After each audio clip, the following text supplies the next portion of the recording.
Well, Matt, welcome to the show, man. It is good to be with you, Cable. Yeah, my pleasure. Yeah, sorry I had to bail last time. I felt like crap, man. I don't know. One of the kids was feeling bad, and then I think my son was Henry, and I think the next like 2 days later, I was like, oh crap. Now I I feel got like it, but all good now. I got young kids. I know how it goes. Yep. So you're from California originally? Yes, raised basically spent my whole life. My parents are originally from Sri Lanka. They came here for greater opportunity for their children, and one of those fantastic American immigrant success stories. But I've definitely been raised in California my whole life. So they did not start a Somalian daycare when they got here. They did not. As much as I regret that they didn't pursue that angle, they did it the old-fashioned way, my friend. Real Well, jobs, see, real opportunity. and that's uh the immigrant success story that I love, Like we all immigrated at some point in time. For sure. But today there's a different from your parents, that generation, and certainly the generations even before them. Yeah. They came here for those reasons Yes. as opposed to what we're seeing today, which is how can I just suck off the taxpayer tit for free as an immigrant? 100%. You And don't want that to has been, assimilate, you don't really care if you learn English or not. Like, it's absurd. and it's quite interesting. A lot of people that are first generation immigrants like me feel very strongly about how you have people that don't assimilate language, they stay in their own corners, and as much as I think the general public feels strongly about it, I think you got people that have come, done things the right way, assimilated, that feel even more strongly about it. Hmm. Might be a little too aggressive to say one language, and some of the things that I believe we should uh, maybe put into law. But for sure, the backdrop to that is some of the things that are happening, that people taking advantage of the system, and it's great that it's come to light in the way it has. That's for sure. Yeah. I had on a guy recently, my buddy Baptiste Marche. He's from France originally, Mhm. and he's lived in Texas for 4 years and started his own outfitting business. And what he does is he brings French speaking people from, it can be from Quebec, in Canada, Yeah, yep, or yep. from France or Belgium or Luxembourg, Switzerland. But he brings them to Texas and takes them hunting for 3 or 4 days for axis deer or alligator or nilgai or whitetail, whatever they want. Hmm. And then he shows them the rural Texas experience, like working cattle ranches, oil. He said these people like to see oil production. It's like so foreign to them, And Absolutely. so he's built his he did $500,000 last year, and he was like, I am the modern day like immigrant success story. Like I came here with nothing. I didn't have a car. I didn't have an apartment. Nothing. He's like, but I'll tell you, unchecked immigration, destroyed my country, and now it's a socialist Absolutely. hellhole. He's like, and yes, I am. My heritage is French, but I'm a Texan. I'm American. He's like, I don't claim that. So, That's the more the system gets abused, the less those kinds of stories are possible. And hmm it's those stories, I'd like to believe, stories like mine, that make America great. So yes, yeah, definitely great to hear that it's still possible, because I've been in 64 countries on this planet hunting, and I can tell you what happens here is not possible anywhere else. That's for damn sure. yeah. Well, so California has changed a lot since probably when you grew up to where it is It has. now. And I don't know if it ever crosses your mind to get the hell out of there. It's crossed it many, many times, but there are some family ties and a property that we found that is outside of Los Angeles. I'm in Ventura County. things are a bit more conservative. I don't want to use the word rural, but we have a little bit more space. Had we not discovered where we live now, I would say that it would have happened a long, long time ago. And the great state of Texas would probably be on the top of my list. I, of course, have a lot of time spent here in Arizona.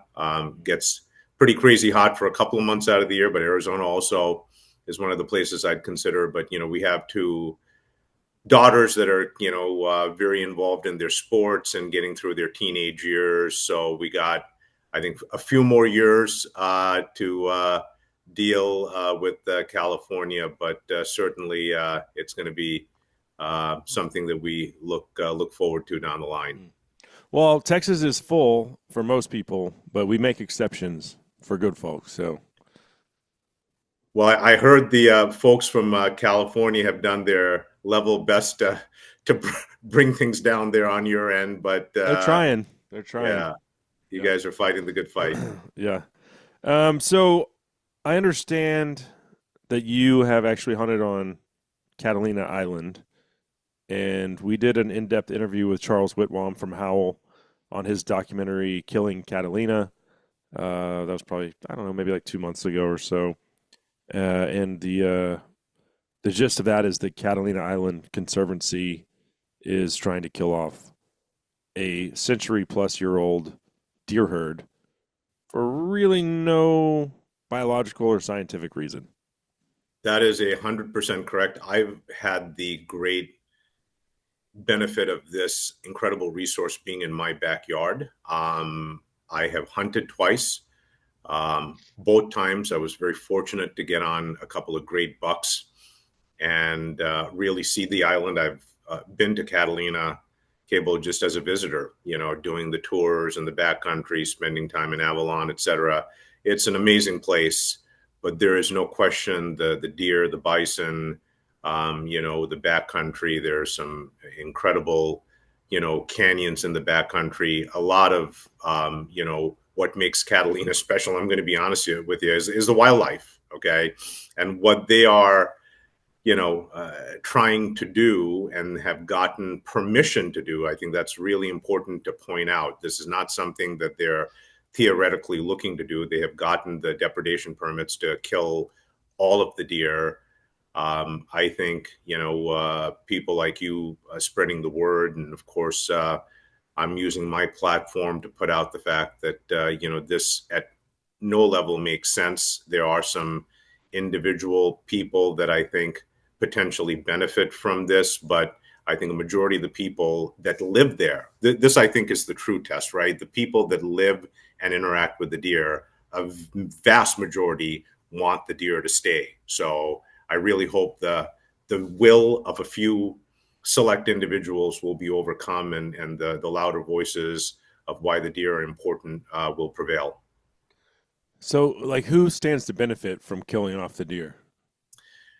I mean, listen, they're growing vineyards, and as you know, the Conservancy has some very wealthy benefactors that want to take the island in a different direction. Maybe it's wine country, maybe it's other things. I would hate to speculate and be in their heads, but at the end of the day, to be very honest with you, the deer, for the most part, as somebody that's actually hunted the island, been on the island multiple times, they're really in the backcountry. I really have a very difficult time understanding what agenda they are pushing. Of course, the cover that's being given is that they're going to destroy the flora fauna of the island, and when you They have haven't done that in a century, so exactly. Exactly. And, it's interesting. I think this is a good starting point, right? If you have a issue like this, it is an island, and the animals obviously have to be maintained to a certain, population base.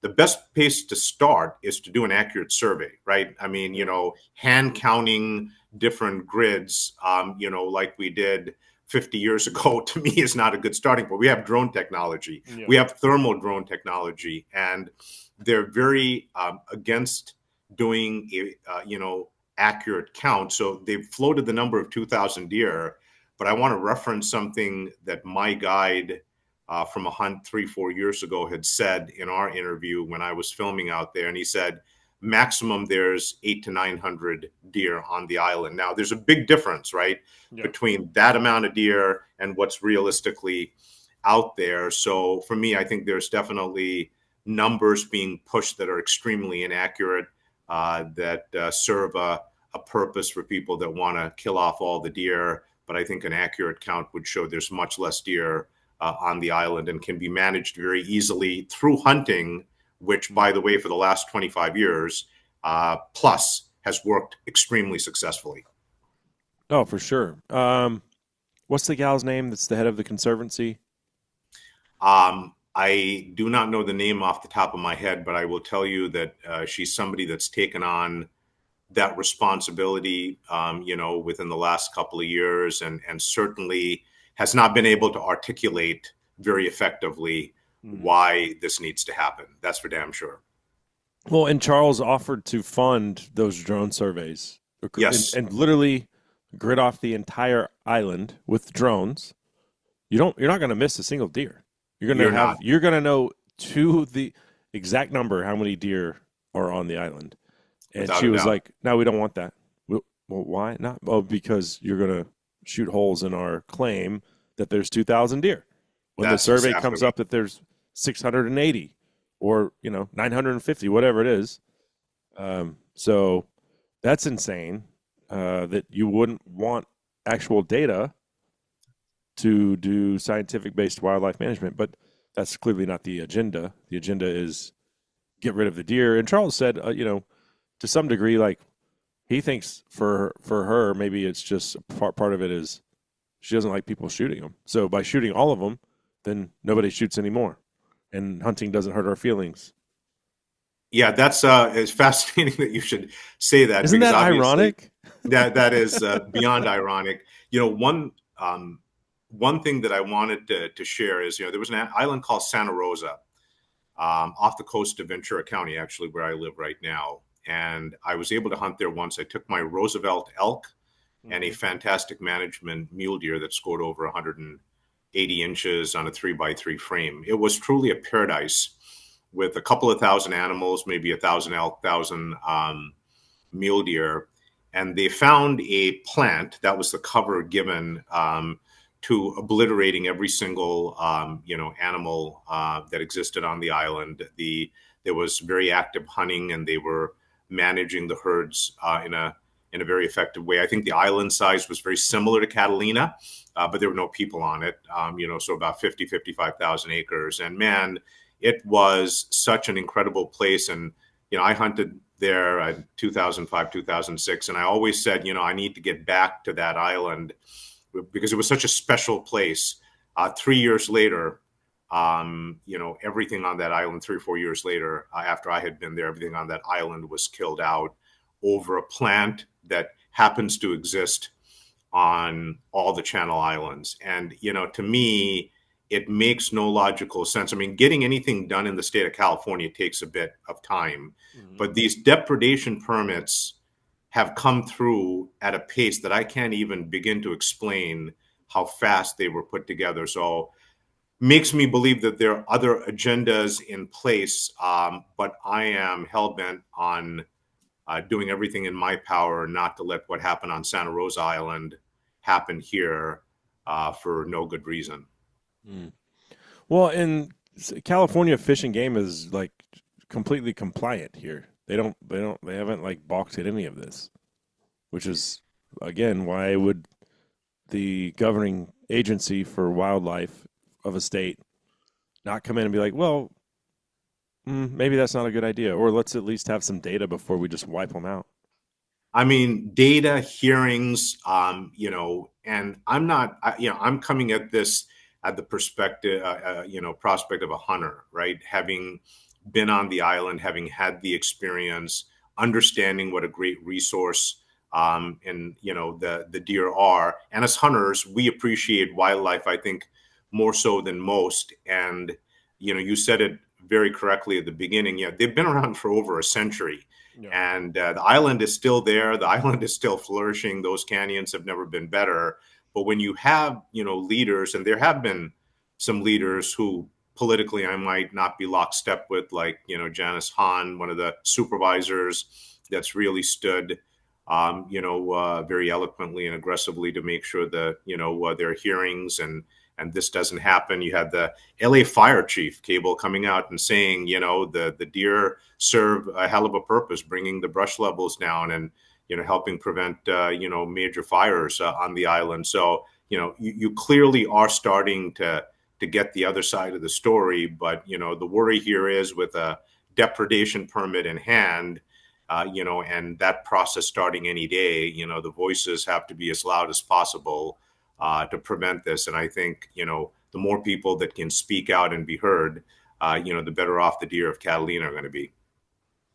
Yeah, for sure. And I mean, that should be the guiding principle, though, for certainly state agencies, but any hunter conservationist. The funny thing Charles said was, um, this was like the first time he'd ever seen the animal rights activists and the hunters come together because Yes. nobody wanted them to be killed. Certainly animal rights activists are not be like, let's kill all the deer. No, they're like, don't kill any deer. So they were like, we're singing Kumbaya with PETA people, which I've never heard of happening until this event or this situation. And we'll take it because, everybody using their platform for the same goal, this situation in Catalina is definitely making some strange bedfellows. But you know what? As long as we can work together for the purpose, of keeping those deer around, all allies are appreciated. Listen, for me, on an island like that, the deer have to be managed. There's no question about it. There is a carrying capacity, whatever that number is, and then maybe that number is higher than what it was, when regulated hunting was allowed.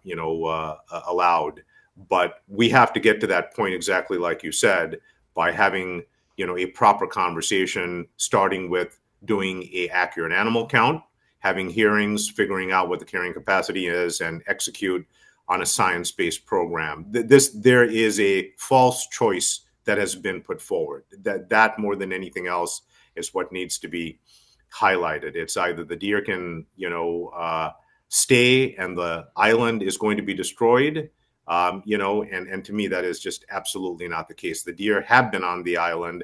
The island hasn't been destroyed. They need to be managed like any other wildlife resource, and that solves the problem. Those deer need to be there 100 years from now. Right. And I think it was the Wrigley family maybe that brought them over. Yes. Like 1920s, I think. Yeah. For the purpose of hunting, which, they're still there. And like you said, the flora, well, it's not like it's suffering, but there has been just, some level of management in place. I don't know going back how long, but people have been hunting. The locals have been hunting, and then you went with an outfitter. I forget the outfitter's name, but he was in Charles's documentary, and Wildlife Ben. Yeah. What was it? Wildlife Ben was the name of his outfit. Yeah. Okay. Yeah. So, and he lives on the island, and he was like, "There's no way there's that many deer here." So, and if you need to amp it up, and maybe if you want to put some vineyards in, whatever, then just say, "Okay, here's your vineyard's depredation permit. And if you see deer on your property, you can shoot them." Exactly. There's nothing wrong with that. Fine. Okay, we've solved that problem. It's just make it. I mean, I don't want to say treat deer like feral hogs, but on some level, you've hunted in Hawaii probably. I have many times. Yep. So have I. And the way that they treat, you commented on my axis skin back here in my chair. The way that they treat axis deer, people would be appalled. Absolutely. Like, they view them as vermin. Like, Indeed. I'm from Texas. I'm like, oh, this is like, it's not like the whitetail, but it's kind of like, as far as deer species are concerned, it's like our little cute imported, it's our second option, and it's become quite a Texan thing. Axis deer Absolutely is synonymous with Texas hunting culture in today's age. But Hawaii? No. The guy that I hunted with, he's an outfitter now. He said, in my previous life, I drove around with a thermal at night and just shot these things, and we just left them there. And I got paid to do it. So I mean, like, fully, and they're getting more and more aggressive, by the way, on Maui, in eradicating the deer, which is really, really troubling to me. I guess that's a conversation for a different time. It's going to be a lot harder to do because of the quantity of deer. But there again, I think they're getting a bit crazy. But exactly like you said, these vineyards and sugarcane plantations that have issues with them are certainly getting the permitting to blast a lot of them, and something similar could, if there are vineyards on the island, can be accommodated. But, the mm, one thing that I always think about is, this is one of those scenarios where you can't come back and say, oops, we made a big mistake. Once those deer are all gone, they're gone permanently. You know what I'm mm, saying? The time to have the discussion and to take your time and be thoughtful and be, intentional is before that decision is made. And that's where we're at right now. mm-hmm, mm-hmm. Well, shifting gears. Well, actually, though, first before we do that, you have a video out on this topic as well, which I would encourage folks to check out. It's on your Hunter's Quest YouTube. That is correct. Yeah, it's under Save the Deer of Catalina.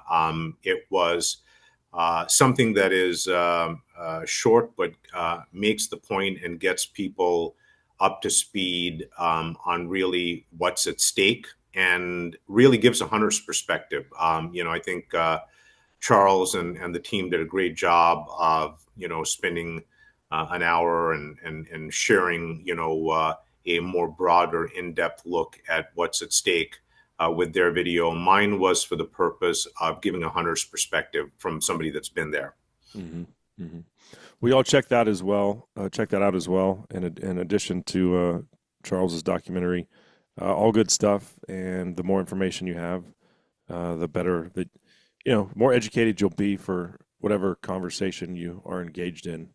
And we encourage everybody to speak out. So hopefully they don't just start whacking them soon. But I don't know. I guess the other question is, like, currently, right now, today, in May of 2026, what recourse do we have?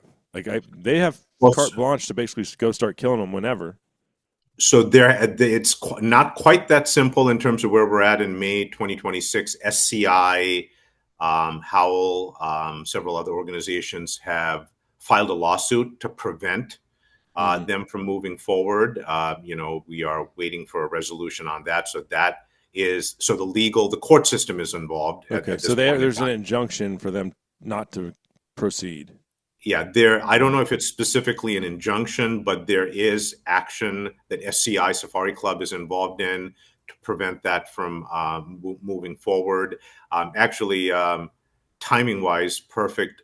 Yesterday, uh, I think it was 30 or 35,000 signatures were handed in Sacramento of people that are standing against the deer from being eradicated. That was presented to the assembly in Sacramento, in California. So there's a lot of moving parts right now, and I think the more people that get educated and informed into what they are trying to do and really stand with the locals of Catalina, it's going to make a big difference. And by the way, Cable, I want to highlight a lot of the locals are doing a fantastic job with their resources, limited resources, of putting the word out and how they want the deer to continue to stay. So Hmm.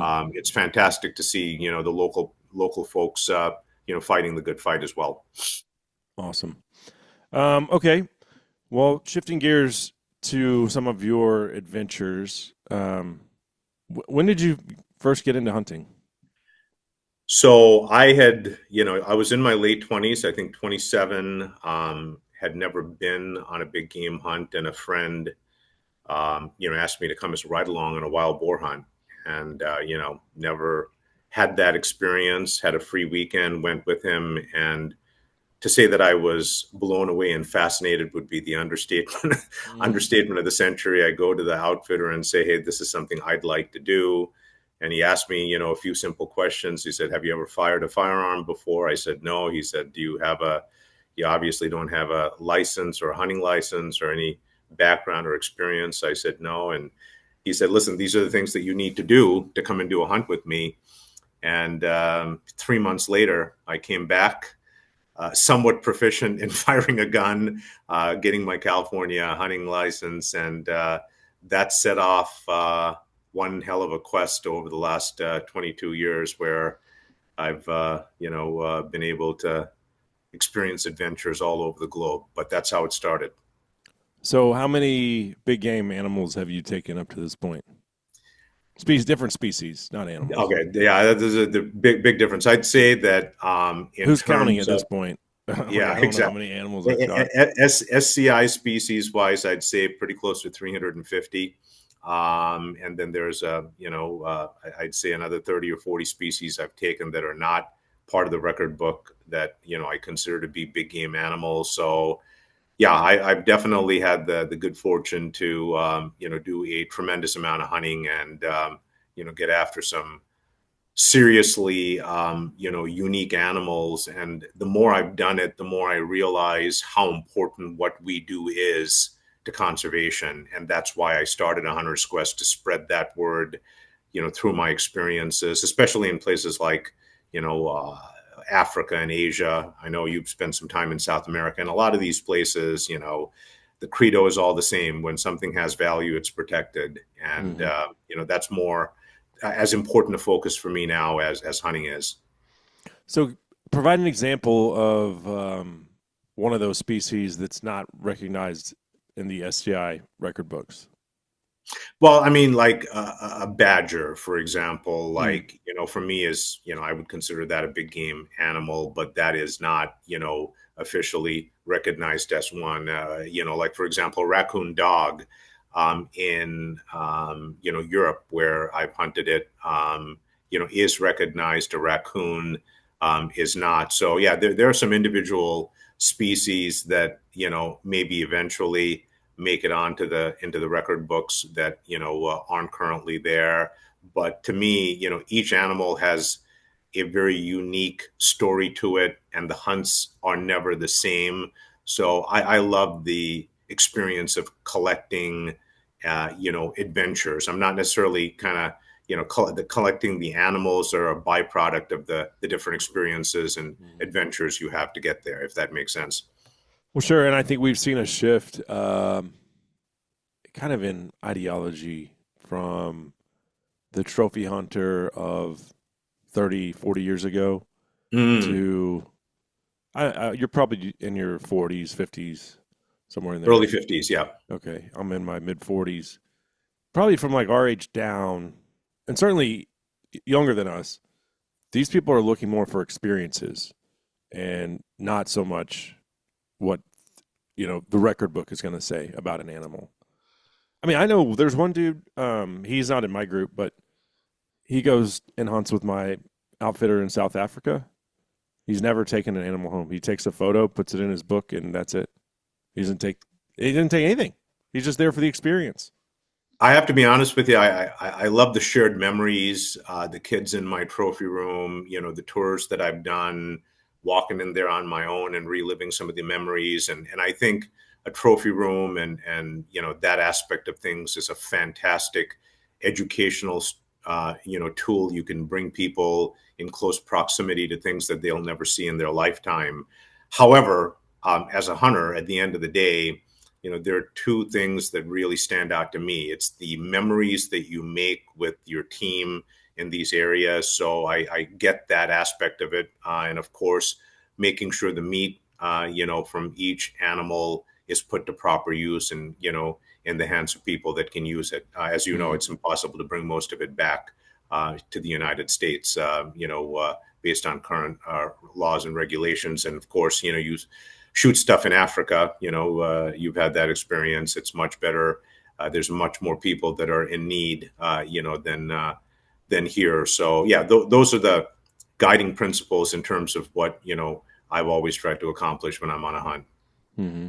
For sure. Um, I had my cousin and her husband came over with the rest of my family for Mother's Day recently, Mm-hmm. and he likes to shoot traditional bows for fun, but he's not really gotten into the hunting yet. Um, but he's just walking around my house and he looks up, he's like, what is that thing? And I was like, oh, that's an eland. And I've got like a, wall pedestal eland above my staircase. He's like, what the hell is an eland? He's like, that thing's massive. I'm like, yeah, it's get about as big or bigger than a Cape buffalo. He's like, really? Indeed. Yeah. I was like, it's the biggest antelope in the world. He's like, oh my God. He's like, that's freaking sweet. He's like, I didn't even know that was existed. Like, And I'm sure you mentioned it was pretty good eating as well. oh my Eland gosh, is one yeah, of the fantastic game meats of Africa. yeah, no, absolutely. But just to your point of, trophy can certainly educate somebody, and he was just like 100%. bewildered. Then we went into the trophy room. He's like, "What is that? What is that? What is that?" And it was mostly African stuff. Like he had Hmm. just like no idea. So that was pretty cool. And I forget, you kind of become desensitized to that as what as you've someone who's done it quite a bit. And so yeah, 100%. I think the eland's cool. I love the mountain. I love the experience, but it doesn't. I mean, I don't get the same reaction when I look at it as he did, and he was just like wide eyed and like, "Whoa, tell me more, dude! Like this is sick." I'm like, And can you imagine, adults have had similar, feelings entering my trophy room. But Cable, the thing that really, warms my heart is the kids. When you have young kids, and you see their eyes just light up and get big, and get scared if they're next to a bear or a lion, and they want to really, they're energized when they see all of these incredible animals. And to me, a big part of what I do now, or what I want to really be leaving behind, is the next wave of conservationists. Right? I want the younger generation to feel as passionately about keeping wild game and wild places wild, and available for the next generation. There's quite a few species I've hunted in the last 20 years that the populations have gone down to where you cannot legally hunt them anymore. I was just last year I did a fantastic hunt in Liberia. Not a very common destination hmm, for hunters, but it has a very rare and spectacular animal called the zebra diker. It's a diker with the zebra pattern on the right. back, and Liberia is, if not the only place you can get them. There's a very small band of forest you can hunt them in. And I was one of two hunts last year. I was very fortunate to meet with an enormous amount of success. The hunt is a bit miserable. You're walking around at night with the spotlight with one guy, and there's all kinds of dangerous snakes and things that can hurt you pretty badly, and you got to put in miles, and then the guy has a spotlight and he can tell by the eyes what kind of diker it is, and then you have a shotgun, and you take the animal. But one of the things that I wanted to engage the local community in is showing what my hunt was bringing in. There were 10, 15 people working at camp, et cetera, but the amount of snares that we found by the hundreds in the short time that I was there, it just goes to show you how much damn pressure these animals are. Mm, Okay. And, you give that unchecked another 10, 20 years, just a prime example of what we've talked about, that zebra diker is done. You know what I'm saying? The snare doesn't mm, differentiate between a trophy or a young one or a female, or, and they're hunting for meat, bush meat. You'll see them for sale on the side of the road. So it is, to protect these species and these pockets, it can be only done one way. PETA is not there, writing big checks, and having a presence there, to protect those animals.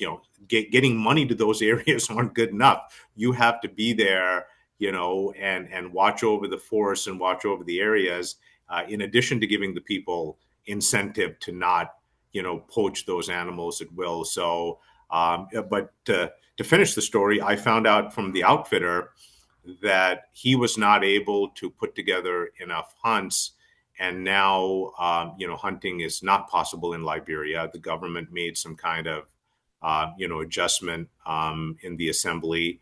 And now there are not going to be any hunts there till that gets reversed.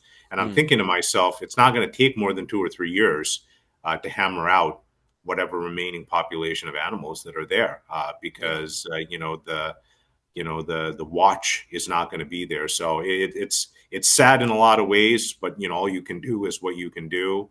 But that's a prime example of a species that is under pressure that can potentially be wiped out in short order if they're not protected.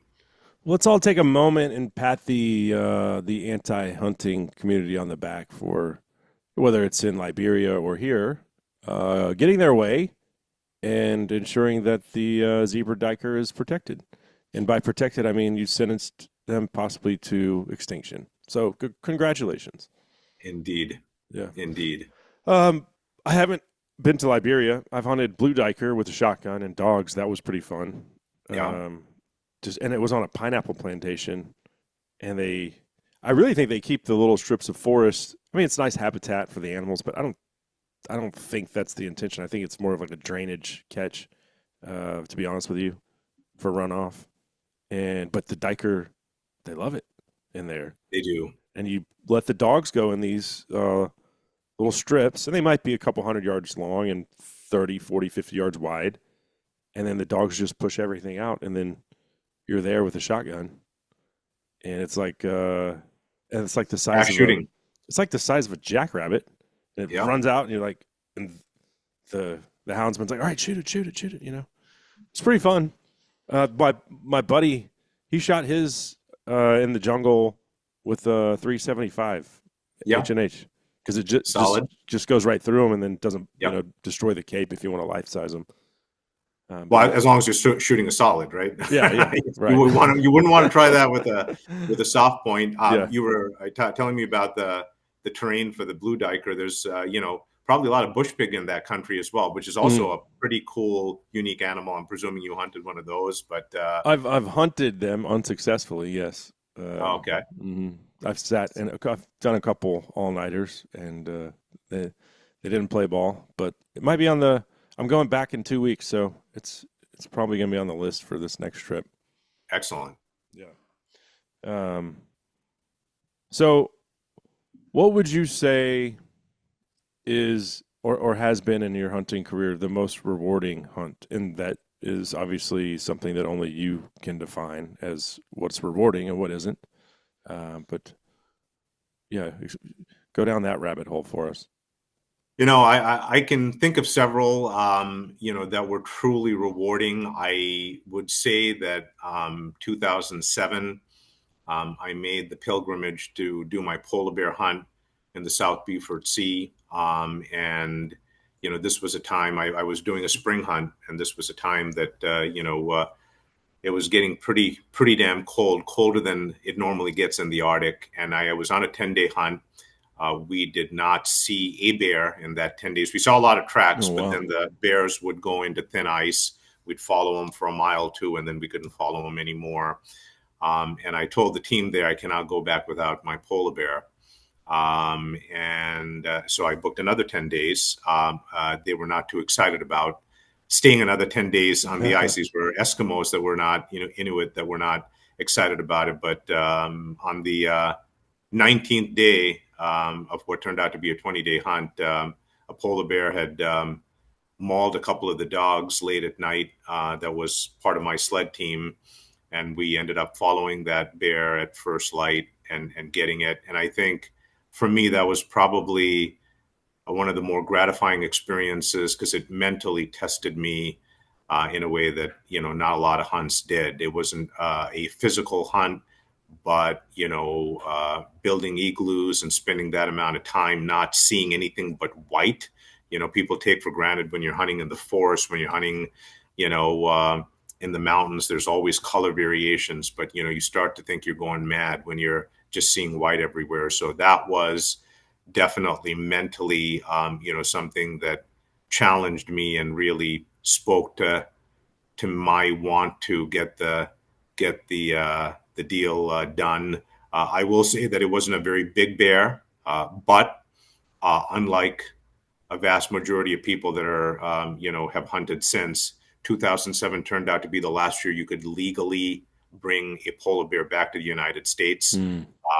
And I was one of the last people to be able to, one of the last Americans to hunt a polar bear legally and have it, here in my trophy room. So that, worked out really well for me. I'm glad I stayed the extra 10 days and it worked out. Mm. How was what was your wife's reaction when you called her and be like, I'm going to stay for 10 more days? It's always the same. Not very happy because obviously at that point, we were planning a family. That was before our kids, made their appearances. But I have a incredibly supportive wife that understands my passion, for the quest that I'm on, and without her, this would not have been possible. Because I can tell you honestly, Cable, I've made that call way too many times. that was one example, but that call has been made many times, and it's interesting. I proposed to her the day after I killed my first of my big 5 species. I proposed to her in Namibia after I had shot,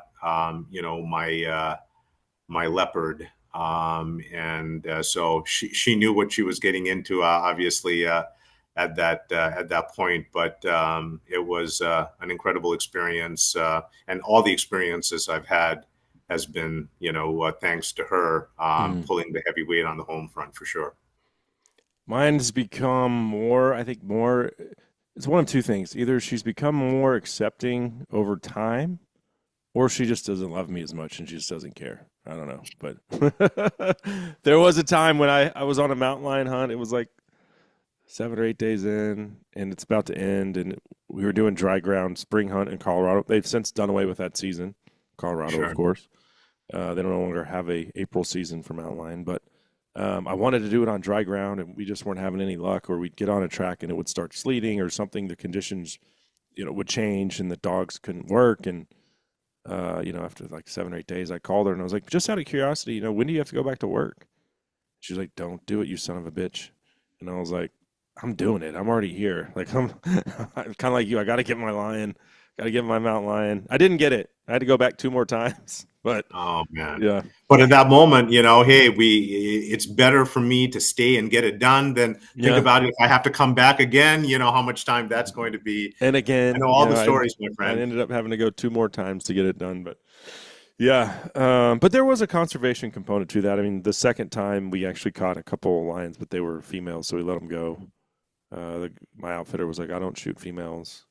And then we ended up shooting a female because of other circumstances. This cat had killed 2 foals, Mm. and we'd done all of our hunting on BLM land the first 2 trips, and the third trip, he was like, "We're going to start on this private ranch because this guy's got a problem cat, and his only rule is if we catch it, we have to kill it." So we ran it up the tree. The dogs, we were on mules, just free casting the dogs. Found an elk kill, and they very quickly, they made short work of this cat track and treat it, which is always fun getting to the tree. And he knew from the track. He was like, I think it's a female. He's been doing this 30 years. He's not, a novice. Mm. And he's like, you know how many mountain lions I've killed? He's talking about himself. He's killed 1. It's in his living room. And he was like, either you shoot it or I shoot it. And he was going to shoot it because, I'm the client. He's like, you want a big Tom? I was like, man. I was like, Wayne, we've done 19 days together over 3 trips to Colorado. I was like, this is a nuisance cat. It's got to go. I was like, this is the right cat. And we did it on dry ground, which is what I always wanted. So, There you go. yeah. And did the rancher a favor. And But I found like I had that cat at my taxidermist for like over a year before I called them and said, nah, don't mount it. I want to get a bigger one. So I always said I only wanted to do one mountain lion hunt, but then I thought I was like, I love that. I want to do it again. So I'll go back sometime. consider yourself lucky to even have the prospect of having a mountain lion in your trophy room, because guess what, Gable, in the state of California, I could have legally hunted, and I've hunted 5 mountain lions, multiple in South America, Uh-huh. Argentina, elsewhere, but I cannot have one of them mounted in my trophy room. That is part. Not only can you not hunt a mountain lion in the state of California, and Yeah. that can be a whole different show you could have Oh yeah. with multiple people explaining how dumb that is because of the devastation that they're doing to the deer populations here in the state of California. And of course, now you're having that, human wildlife conflict in places that really should not be happening. And of course, talking about they're talking about killing. They've approved killing all of the deer on Catalina Island, but they're talking about introducing grizzly bear into high density populations in California. So I'm Right. trying to make sense of all of that at this point in time. But yeah, Mhm. mountain lions and California are not even allowed in somebody's trophy They've been room. protected for as long as you've been alive. I mean, that goes back to the Yep, 70s.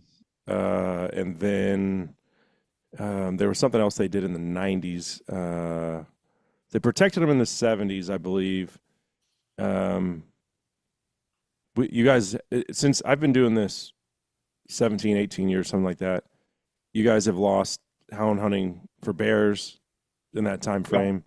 You lost the state protected bobcats like 3 or 4 years ago. Now you can't kill a correct. bobcat in California because no, they're not endangered. It just hurts my feelings when you shoot the poor bobcat.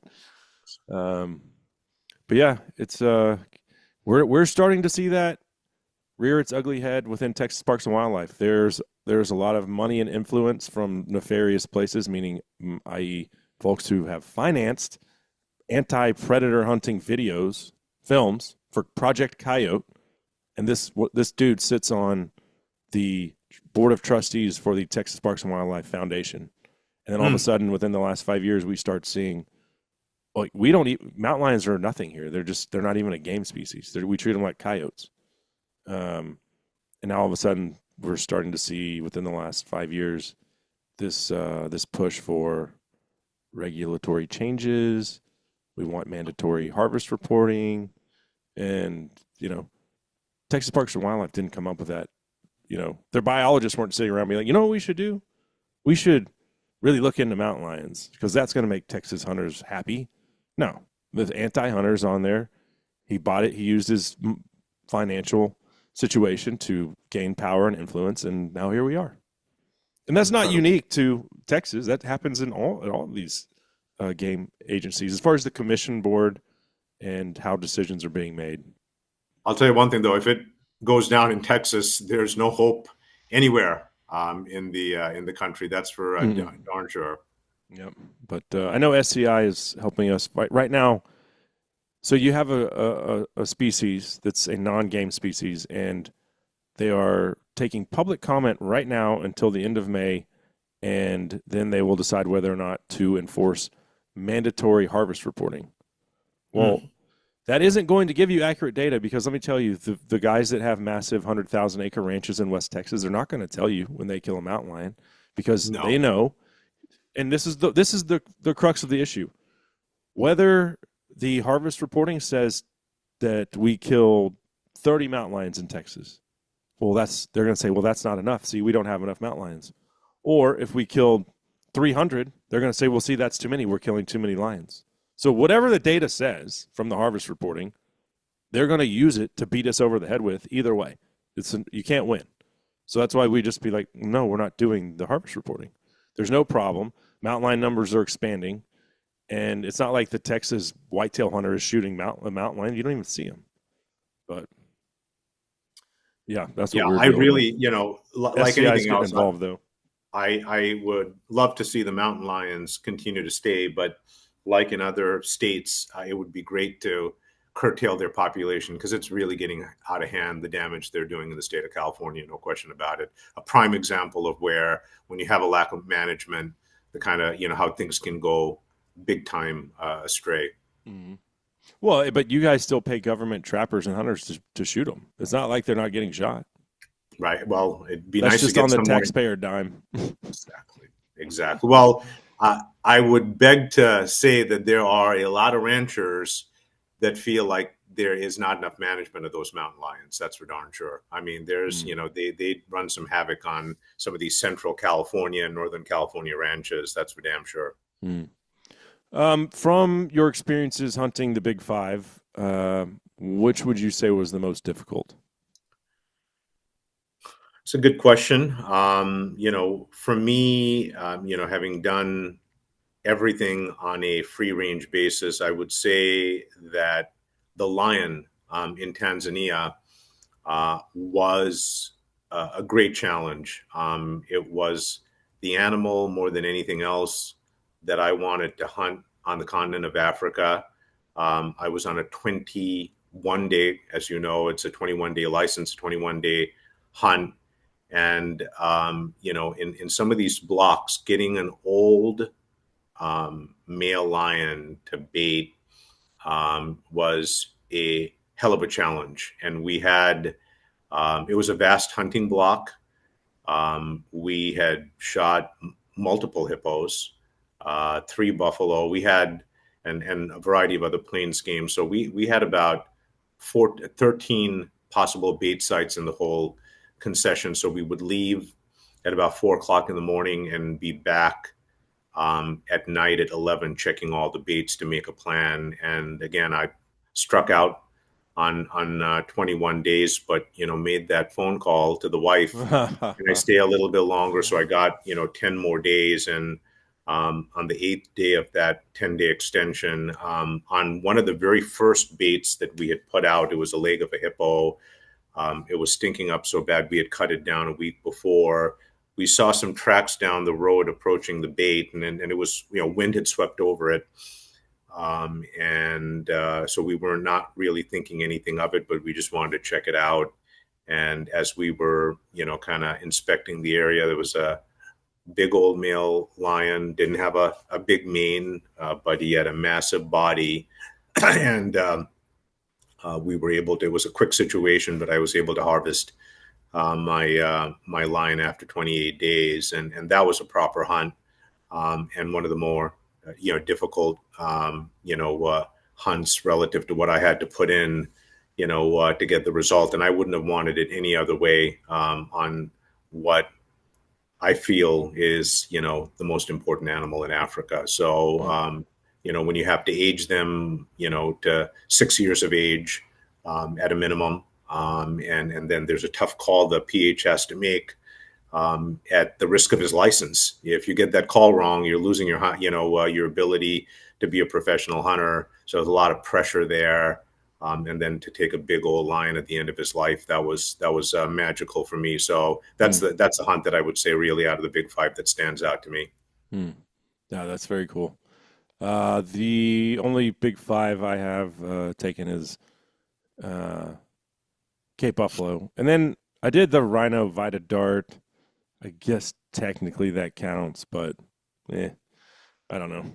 I've done both. I would say that darting was, as it worked out for me, a lot more challenging than hunting one. But you asked what my the difficult one was. The one that I really enjoy, which I hope you'll be experiencing soon, is a leopard. I've Yeah. been fortunate to take 6 leopards on 8 different hunts, and I love the chess match of a leopard hunt.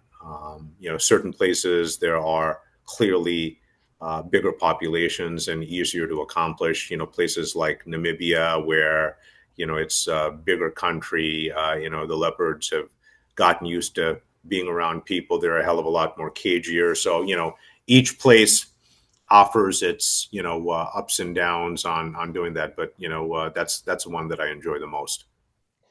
Leopard is at the top of my list for anything, anywhere. I love hunting cats, Yeah. and I've done a lot of it with hounds, uh, but I don't really care if I do the leopard with hounds or if I have to sit in at a bait. Blind. Yeah. Either way, I just want. But I do know that going back to the mental thing, and I think that gets overlooked a lot because people think, oh, you're hunting the big five in Africa. Well, you've just got to be very wealthy. And yes, I mean, there's a leopard. I mean, I'd have to sell a child, right? But I do want to do it. But I think that often gets overlooked, like how mentally grueling. Yeah, they're expensive hunts. I mean, and the people that are doing them are blessed financially, but that doesn't mean that it's an easy deal, and it's mentally taxing. And so I mean, but hunting can be mentally taxing. Sitting in a tree stand for 12 hours, that's not always a fun day, especially if the And you do weather's that bad. Yeah, you do that sometimes for the whole tenure of a 14-day hunt and not shoot one. I mean, that Yeah. happens a lot too. And on these lion hunts, I'm I just was I'm just fortunate. giving props out there just to the whitetail bow hunter, right? Like Mm, that's absolutely, mentally grueling. And your 100%. back's hurting, and it's not comfortable to sit in a tree stand for 12 hours from sun up to sundown, and but Hats when you off to them, yeah, because you have your target buck, and a lot of these guys will not do anything but hunt that particular buck. And yeah, I mean, yeah. probably not something I could do. But yet you could go to the Arctic and just look at nothing but white for weeks on end. And like Yeah, that's I can honestly. mentally that's a challenge too. Without a doubt. That was definitely one of the things that will stay with me as to where I knew I wasn't going crazy, but boy, it felt like I was. You know what I'm Yeah. saying? And, that was pre, sat phone days. So I keep thinking, man, it's so easy now to reach people. Phone call a couple of times to hear a familiar voice would have been a beautiful thing, but Mm. glad I toughed it up and got it done. But yeah, Africa is a special place. Cape Buffalo. Yeah, the lion. I must say that to do it in a free range environment, and take all the risks that involve not getting one, which I think the success rate is, you know, maybe 50%. In terms of the people spending that money, you're writing a big Mm. check without any guarantees. So, but that's also what fuels conservation, right, Cable? Right. Those big amounts of money. Yeah. Um, I would say the most mentally taxing experience I've had was probably my first archery elk hunt in New Mexico, Mm. public land, no guide. My buddy bailed on me at the last minute. He had a family emergency, and so my wife was like, "Wait, you're gonna go by yourself?" I was like, "Well, yeah, I've got the elk tag. I got a bow. I'm going." I don't know anything about elk hunting, but I've been in those mountains grouse hunting and hiking plenty of times before with my dad and brother and friends and stuff. And I was like, so I feel like I'm not going to get lost. But by probably like day 5, I hadn't seen another person, and so I was like, man, how do hermits do this? Like guys that just go off the grid Yeah. because I'm kind of like lonely. I'm not gonna lie. And day 6, I missed a bull, and but I called it in, so I was like, well, that was cool that I at least for a flatlander to go into the mountains and like call an elk in. I don't know what I'm doing here. And then the next year I went back and I got one, and that was Awesome. you know, probably like the most reward. It wasn't the best trophy I've ever taken, but certainly one that means a lot to me to find that success. And that is a physical. That's not just mental. That's physically For beat sure. yourself up every day. It's like, do I even have the energy to make dinner tonight? Like I've got to eat because I've burned 5,000 calories, but you'll find out what you're made out of. Like no Without doubt. a doubt. Yeah. Those are the ones you end up remembering, when you have Oh to yeah. put out like that. By the way, I'm smart enough to understand my limitations, so I've never held a bow, let alone gone on a bow hunt. But when you have to grind it out, like some of these mountain hunts where you're, camping in some pretty uncomfortable places and climbing and spending all day beating yourself up, I've been fortunate to say I'm one of the people that have been able to do all three tur species, the two in Russia, and then I did the Eastern tur in Dagestan. And I just have the highest respect, man, for those local people that live in Mm. those, areas in that country, up in those mountains, that work those mountains. They're fit in a way that we could never understand or appreciate, Mm. but those were some mountain hunts that definitely pushed me to the limit. And, I was sitting there questioning, my sanity in pursuing some of these animals. But the mountains will give you some views that no other place will. So, Yeah. that makes it spectacular. So what situation have you found yourself in your travels um, that was the most dicey? Where you're like, oh, for whatever reason, that maybe that one was a little sketchy. There's been multiple situations I've had guns pointed at me. Some locally here. When I say locally, in our hemisphere in Mexico, I do a lot of mule deer and goose deer hunting over the years in Sonora, Mm, and driving it's around awesome at the there. yeah, it's pretty incredible. But you need to know where you're at, and you need to also make sure you're not moving ranches at night. And several times, car blocks you on these remote, dirt roads, and a bunch of guys jump out with face masks on, pointing AKs at you. So that, and of course, you get to explain. Thank God, they didn't shoot first and ask questions later. They Yeah. just want to make sure there's no rival, gangs in the area, and of course, they sent us off both times with a warning not to be driving at night because that's when they move. They move at night. That's when Hmm. they do their thing. So that was bad on us. During the serious ivory poaching in CAR, Central African Republic.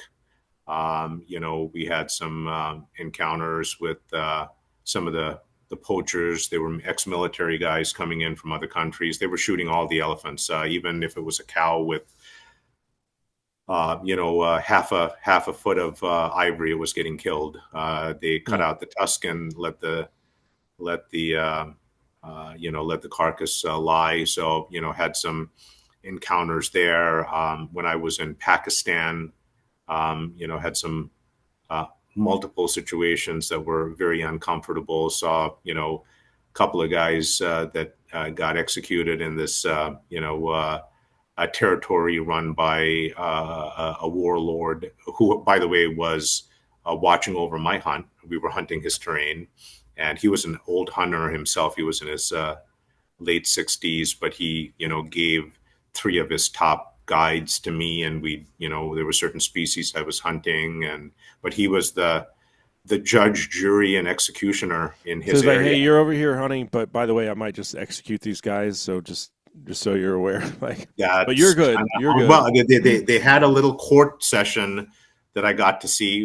Not our traditional, court situation, but the guys were able to. It was about the theft of something, literally about the theft of something, and he said, she said, and he heard both sides of the story and said, yeah, this is it. These guys are going to die. So they strung them to two poles and his team shot him. I mean, it was just like that. You get to appreciate things work very differently. I was there Mm. for 21 days in that territory, and I did not in that whole time I was there. We navigate between villages and stuff like that. Never saw a woman. Never saw a woman. Never laid eyes on a woman. Everybody, women were always indoors. Only the men. All of my stuff were taken care of. Men, the cooking, the washing, Mm. etc. When we'd go through villages, we'd never see men. So you start to see You never see a different woman, yeah. things. Yeah, you definitely start to see different aspects of society and how people live. And there've been definitely you go to the places I go to. There's always some dicey situation, roadblocks, getting pulled over, getting hassled for money, poaching, pulling over poachers. There's always some action that you run into. Thank God, I've been able to be on the right side of most of those, all those Mm. encounters, for sure. I've never seen this, but a couple of my friends have been in. I think one was in Burkina Faso, and their their hunting company just shot poachers, just like this is what we do here. Like they're trying to kill. Uh, I don't know. I think it was probably elephants, maybe, and uh, and all of it obviously is driven by the Asian black market for Yeah. ivory, and they think it makes their wieners hard or whatever, cures cancer, Mm. this, that, and the other. But the temptation for an African is, I get it. Like if they're going to pay you $1,000, well, that's more than you can make in a year in some of these places. So I understand the temptation, but they deal with them very harshly. So So I've had, I've been on both sides of that coin as a hunter with guides. One of the times in CAR where we were actually shot at, our Mm, safari vehicle was shot at by poachers, and then of course we did what we had to do, but the shots were fired at us first. So I had no issue with dealing with that the way we needed to deal it for our safety and to get mm, through that. But I've also been hunting in places like Tanzania where poachers were caught and were the PHs wanted to deal with them harshly. Relative to not arresting them and turning them in, which turning them in, they get let out the next day, yeah. and there's not even a slap on the wrist, but they wanted to shoot them. And when guys are, I mean, I don't know if they were hunting for bushmeat for the big cities, but they seem to be, hey, trying to put some food on the table in the local villages. I wanted no part of that, and I certainly made it very clear to my PHs that wasn't happening on my hunt. Hmm. So listen, everybody has their standard they want to adhere to, but I did not feel comfortable at all. Some guys trying to put food on the table being shot. Mm. To in a hunting block. Fair enough, it was in a hunting block, but that is what it is. But yeah, poaching is a real issue, and frankly, the hunting blocks that do a good job with the anti-poaching, is where a lot of the game are, and you have to attack that from not only giving incentive to the people not to do it, but to also aggressively, monitor and stay on top of it for sure. Yeah, I get that. It's like it's no different really than the immigrants that come here. Most of them from south of the border they're just Yeah, trying to seek a better life, right? Like they're not those are not the ones that I'm pissed off at right now, right? They're not they're not enrolling in some, government subsidy scam where American taxpayers are having to. Now they are getting free health care if they get sick, which is another issue, but they're just looking for a better life. And these guys that are poaching for bushmeat, I don't blame them. I mean, mm, if they're poaching, if they're doing it to feed their family, right? Now, if they're doing it and yeah, they're trying to sell it, that's a little different. so yeah, But it's a I lot agree. different situation when someone's shooting at you. You don't really, your hands are kind of tied at that point. No, we that didn't allow for a lot of thinking. That is for Yeah. sure, and especially the way it happened. Well, I mean, I guess we kind of instigated the problem because there was a dog that was running down the road that they used to hunt the elephants, and I happened to shoot that dog. So that is Mm, what brought it on. But at the end of the day, I have a great sensitivity to thinking about, what, Gable, if I happen to live in that village and I wanted to put food on the table for my family, I'd be doing exactly what those guys would be doing.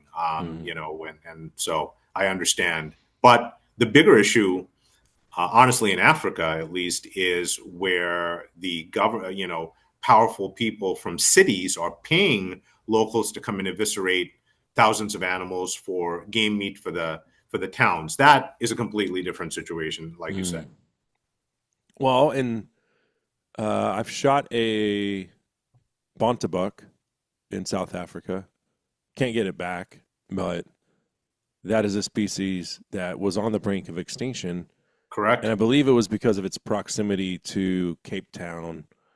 And this is going back, a century or whatever, maybe longer. And they were basically hunted for meat to the brink of extinction. And only through conservationists, mostly ranchers and hunters, have they brought this species back to now where, I mean, you can hunt them.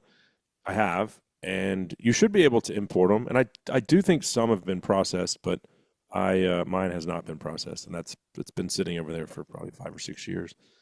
Um, Beautiful but animal and a oh yeah, great conservation story for sure. yeah, it's like blessed buck's pretty, and they're very closely related. But when you Yeah, see a bontabuck, oh, that's not just pretty, that's freaking gorgeous thing. absolutely. Yeah. Well, as we are wrapping up here, what hunts do you have on the books for? I don't know if you're doing anything this summer or coming up this fall. What's the next big thing on your list? I have a few interesting hunts lined up for late summer, certainly fall is going to be very busy for me. I have not gotten onto Anacostia Island to hunt the Anacostia whitetail. Very difficult to get on, lots of deer, but they take big groups, and it's not really tailor made for the Anacostia off the coast of Quebec, Canada. So there, you can only charter in, charter out. So you have to do it as a group, and these are big groups. But I was finally able to work with a local outfitter and get on the island, and that will be a species that I don't have that I'm looking forward to hunting in that ecosystem. I'm going to Greenland for the Greenland caribou, another animal I don't have. And then I'm going to be spending another 3 weeks in Russia. I was there for a month last year. Shot a potentially one of the largest Siberian brown bears ever taken. Hunted the Altai morale, which is like an elk. Shot a fantastic morale, and did the two-tour at a really logistically challenging, physically challenging hunt. But Russia is an amazing place. I mean, there was always the uncertainty of the war and the tensions between the two countries, etc. Once I got through the airport customs, I did not feel any of it. My outfitter did an incredible job. We were literally all over the country because of what I was hunting, and everything is centered around Moscow. And really enjoyed my time there, and the people and the hunting experiences. So I will be going back there, hunting on the Russian side with the border with China. There's a couple of unique bear species, the Himalayan black bear, the Amur brown bear, and then some plains game animals I'll be hunting. So I'm looking forward to that. And then possibly it was booked with the outfitter. We'll see what the logistics are. I'm on deck to go to Gabon. I'm sure you heard about the hunter that got killed there. By the elephant? By a forest elephant. Yep. Yeah. And that's the outfit that I'm planning on hunting with. There's 4 or 5 animals there that I don't have. I was in touch with the PH that got badly injured but survived. He was gored by a female elephant, and in the process was able to crawl between the legs of the elephant. Got the story from him directly, and survive. Thank God. He's a very experienced guy. In the jungle, those forest elephants to me are the most dangerous animal in Africa, because they are very aggressive, especially the cows, and you don't get to see them.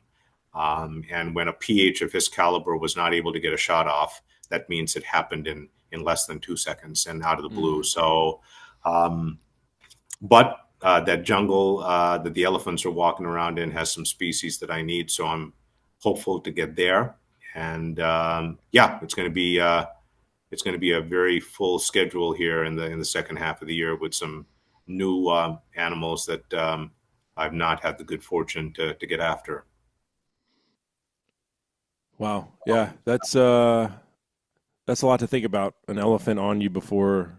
I mean, savanna elephant. It's there by and large, right? It's massive. Absolutely. It's open country a lot of times. Even if it's thick brush, it's a big animal. This jungle stuff. Yeah. I wonder why the jungle.